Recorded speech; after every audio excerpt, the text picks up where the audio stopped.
નમસ્કાર વહાલા વિદ્યાર્થી મિત્રો, આજે આપણે ધોરણ 8ના હિન્દી વિષયના પાઠ નંબર 6 ભરતના અભ્યાસ અને સ્વાધ્યાયનું સંપૂર્ણ સોલ્યુશન જોઈશું।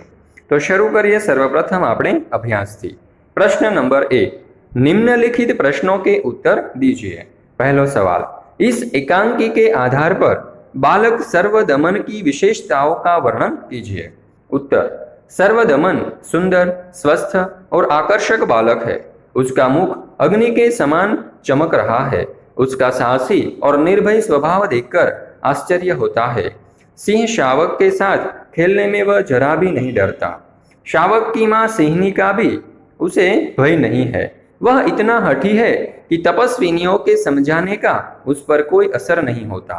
उसके हाथ में चक्रवर्ती सम्राट के लक्षण है। उसे खिलौनों से स्वाभाविक लगाव है। त्यार पछी जो है प्रश्न नंबर 2, सर्वदमन के व्यवहारों को देखकर दुष्यंत के मन में कौन कौन से विचार आते थे। उत्तर, सर्वदमन का साहस, निर्भयता और बालहठ देखकर दुष्यंत बहुत आनंदित होते हैं। उनके मन में सर्वदमन के प्रति प्रेम उमड़ आता है। सर्वदमन के मुख पर अग्नि जैसी चमक देखकर उन्हें आश्चर्य होता है। उन्हें लगता है कि यह निश्चय किसी तेजस्वी वीर का पुरुष है, पुत्र है। बालक के हाथ में चक्रवर्तियों जैसे लक्षण और उसकी कमल जैसी हथेली देखकर आनंद और आश्चर्य में डूब जाते हैं।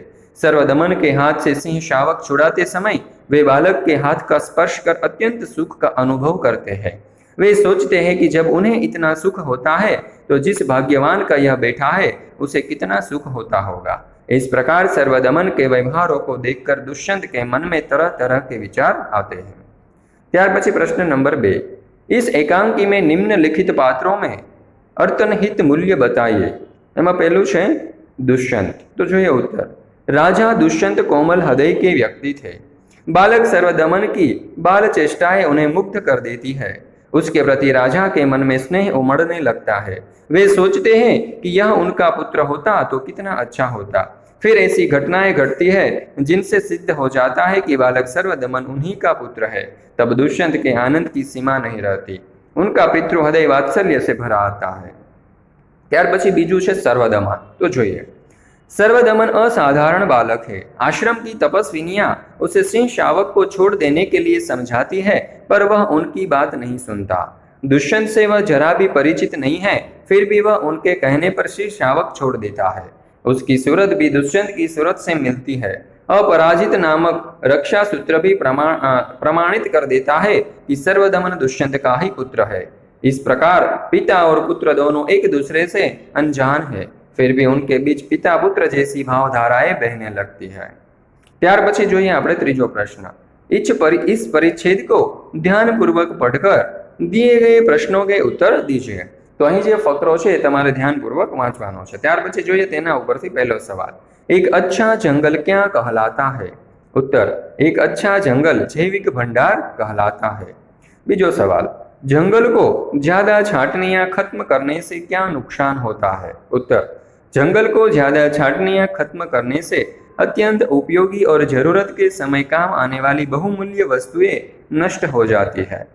त्यार पछी जो त्रीजो सवाल, इस परिच्छेद का उचित शीर्षक दीजिए। उत्तर, उचित शीर्षक जंगल की सुरक्षा हमारा कर्तव्य। त्यार पछी जो चौथुं, पर्यायवाची लिखिए जंगल, घर अने बहुत। एमां पहेलुं छे जंगल नुं समानार्थी थशे वन। बीजू छे घर जेनुं समानार्थी थशे गृह अथवा तो आवास। त्रीजो शब्द छे बहुत जेनुं समानार्थी थशे अधिक।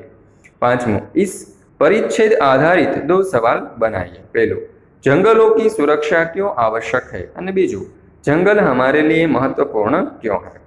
त्यार पछी जो प्रश्न नंबर 4, सोच अपनी अपनी। एमां पहेलू, आपको कौन सा टीवी प्रोग्राम अच्छा लगता है, क्यों। 10-15 वाक्यों में वर्णन कीजिए। उत्तर, आजकल टीवी के विविध चैनलों पर कई प्रोग्राम दिखाए जाते हैं।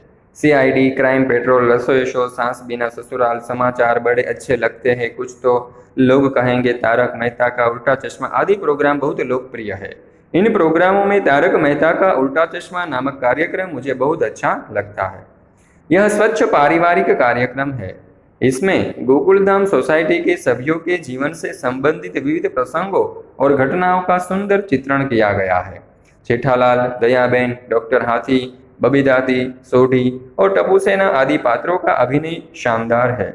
एक दिन जेठालाल अपने ही गोदाम में अपने सहायक नटू काका के हाथों गलती से कैद हो जाते हैं। उसके कारण उन पर जो बीतती है उसका बड़ा मार्मिक चित्रण दिखाया गया है। इसके अतिरिक्त टप्पू सेना भी शरारतें करती है। सोसाइटी का खेल महोत्सव, पत्रकार पोपटलाल की पार्टी आदि प्रसंगों का प्रदर्शन बहुत ही मनोरंजक था।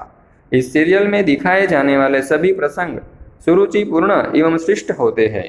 विविध प्रसंगों में हास्यरस सहज ढंग से निष्पन्न होता है। सब प्रसंग बहुत ही मनोरंजक एवं शिक्षाप्रद होते हैं। इसलिए तारक मेहता का उल्टा चश्मा प्रोग्राम मुझे बहुत अच्छा लगता है। ત્યાર પછી જોઈએ બીજો સવાલ। कक्षा में पढ़ाई कर रहे हैं और धरतीकंप आ जाए तो आप क्या करेंगे? उत्तर, कक्षा में पढ़ाई करते समय यदि भूकंप आ जाए तो मैं खड़ा हो जाऊंगा और चिल्लाऊंगा, भागो भागो, जल्दी बाहर निकल जाओ। भूकंप आया और ऐसे चिल्लाते हुए साथियों के साथ में शाला भवन से बाहर आ जाऊंगा। ત્યાર પછી આપણે જોઈએ સ્વાધ્યાય। प्रश्न नंबर 1, प्रश्नों के उत्तर लिखिए। पहलू, ऋषियों ने बालक का नाम सर्वदमन क्यों रखा? उत्तर, बालक वन के पशुओं के बच्चों के साथ निडर होकर खेलता था। उसके इसी साहसी और निर्भीक स्वभाव के कारण ऋषियों ने उसका नाम सर्वदमन रखा। ત્યાર પછી જોઈએ બીજો સવાલ। दुष्यंत बालक के प्रति क्यों आकृष्ट हो रहे थे? उत्तर, बालक स्वस्थ, सुंदर, निर्भीक तथा हठीला था। उसकी इन्हीं विशेषता पर मुग्ध होकर दुष्यंत उसके प्रति आकृष्ट हो रहे थे। त्रीजो शब्द, दुष्यंत ने पुरुवंशीय जीवन की कौन सी 2 रीतियां बताई? उत्तर, दुष्यंत ने पुरुवंशीय जीवन की ये 2 रीतियां बताई। वे युवा अवस्था में महलों में रहकर पृथ्वी की रक्षा और पालन करते हैं। दूसरा, वृद्धावस्था में वे तपस्विनियों के आश्रम में वृक्षों के नीचे कुटी बनाकर रहते हैं। ત્યાર પછી જોઈએ પ્રશ્ન નંબર 2, चित्रों का अवलोकन करके अपने शब्दों में कहानी लिखिए। तो જોઈએ અહીં આપેલું છે लकड़हरा और देवदूत। तो જોઈએ कहानी। एक लकड़हरा था। वह रोज जंगल में जाता, लकड़ियां काटता और उन्हें बाजार में बेच देता था। इन पैसों से ही उसके परिवार का गुजारा होता था। एक दिन लकड़हरा एक पेड़ पर चढ़कर उसकी एक डाल काट रहा था। पेड़ नदी के किनारे था। अचानक उसकी कुल्हाड़ी उसके हाथ से छूट गई और नीचे नदी में जा गिरी। लकड़हरा पेड़ से उतरा पर उसे तैरना नहीं आता था। अंततः उदास होकर वही बैठ गया। संयोग से एक देवदूत वहां से गुजरा। उसकी दृष्टि लकड़हरे पर पड़ी। उसने लकड़हरे से उसकी उदासी का कारण पूछा। लकड़हरे ने उसे नदी में अपनी कुल्हाड़ी गिरने की बात बताई। देवदूत ने कहा, तुम घबराओ मत, मैं नदी से तुम्हारी कुल्हाड़ी निकाल दूंगा। देवदूत ने पहले एक सोने की कुल्हाड़ी निकाली और पूछा, क्या यह तुम्हारी कुल्हाड़ी है? लकड़हरे ने कहा, नहीं, यह मेरी कुल्हाड़ी नहीं है। तब देवदूत ने चांदी की कुल्हाड़ी निकाली। लकड़हरे ने कहा, यह भी मेरी कुल्हाड़ी नहीं है। अंत में देवदूत ने लोहे की कुल्हाड़ी निकाली। उसे देखकर लकड़हरा खुशी से चिल्ला उठा, हाँ, यही मेरी कुल्हाड़ी है। देवदूत लकड़हरे की ईमानदारी पर बहुत खुश हुआ। उसने सोने और चांदी की कुल्हाड़ियां भी लकड़हरे को इनाम के रूप में दे दी। तो मित्रों, आ पाठनो ध्यानपूर्वक अभ्यास करवा बदल आप सर्वनो खूब खूब आभार। फरी मळीशुं આપણે એક નવા પાઠના અભ્યાસ અને સ્વાધ્યાયના સોલ્યુશન સાથે।